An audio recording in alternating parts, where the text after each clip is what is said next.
When we made Thine Eyes our documentary of the 2009 March for Life in Washington, D.C., we had hoped to set the media straight. We did not succeed.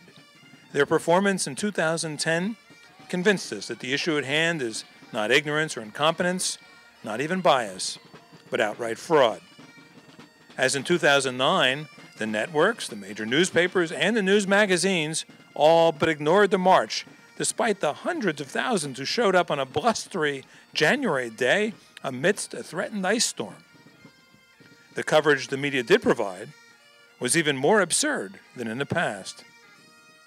In 2009, for instance, our 6-camera crew was instructed to shoot and, if possible, interview all pro-abortion supporters they found en route. They could find none.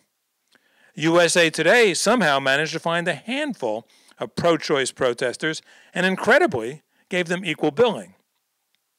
To complete the picture, the paper reduced the number of marchers to mere thousands. Our rooftop cameras counted roughly 350,000. Stunningly, in 2010, CNN gave that same pathetic handful of pro-aborts top billing. As I look at these signs, asked CNN's Rick Sanchez on air, which side is represented the most? Do we know? Well, Rick, we counted at least 300,000 pro-life marchers to 5 pro-choice protesters. In the real world, that qualifies as most. Only Newsweek proved more fraudulent. Its headline, "Who's Missing at the Roe v. Wade Anniversary Demonstrations? Young Women," set a new standard for media deceit. The truth was obvious to anyone who chose to see. So why are you here, sweetie? Oh, I'm here to show my support for the pro-life movement and just be one more person in the crowd. One more of a big crowd. How many do you think are here? I'm not good at estimating, but there are a lot of people. Bigger than ever. Yes. You've been before? I went last year. I think they said something well over 300,000. Wow. Which is fantastic. And so many kids. Yes. I just came from the youth rally at the Verizon Center. There were lots of people. It was completely full, and they had to turn some people away. You're kidding? Yes. Well, I hope we get our voice loud and clear for Obama. I hope so.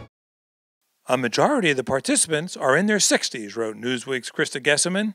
Krista, majority means more than half, not less than 10%. And no, pro-lifers will not soon be too old to stage an actual march. Do not worry. In truth, young women of every race, color, and creed are the single largest demographic at every march. They number in the scores of thousands. I'm marching because, as a teacher in this generation, we bring our kids every year to be an example to try and change the world and change the nation. I was forced to face this choice to decide to choose life, and I just want to say that it's just very important to value life because it's the most important thing. Por favor, toda la gente tiene que aprender de todas las cosas. No, el aborto no es una cosa que debemos de hacer.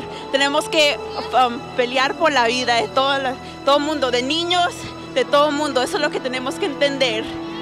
Gracias. Why did they march? Let this young woman who bussed in from Kansas tell us in her own words. I just wanted to share with you the witness of one very special woman that I met this summer and again on the march.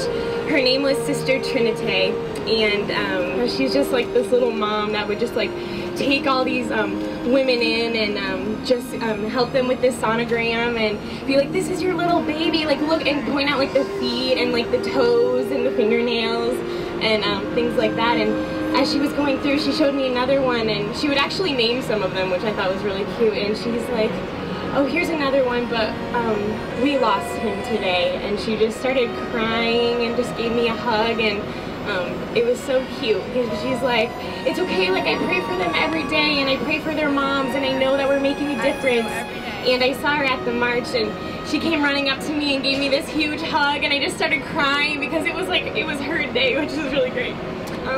Everything she like fought for throughout the whole year, like she got to see all these people come together as one.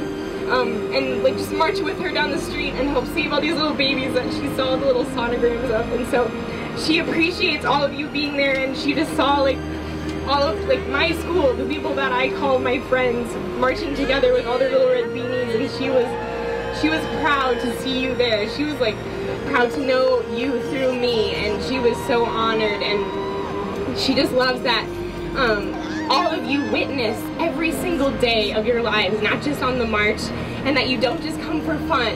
You come and you preach babies, you preach like life every day, and she really appreciates that, and she just wanted me to tell you all thank you so much, and that you will be rewarded in heaven, and that it seems like sometimes it's a losing battle because we come back every year and we hear how we're gonna like keep fighting this whole year, keep fighting, we just keep coming back and keep coming back, but that's what God wants.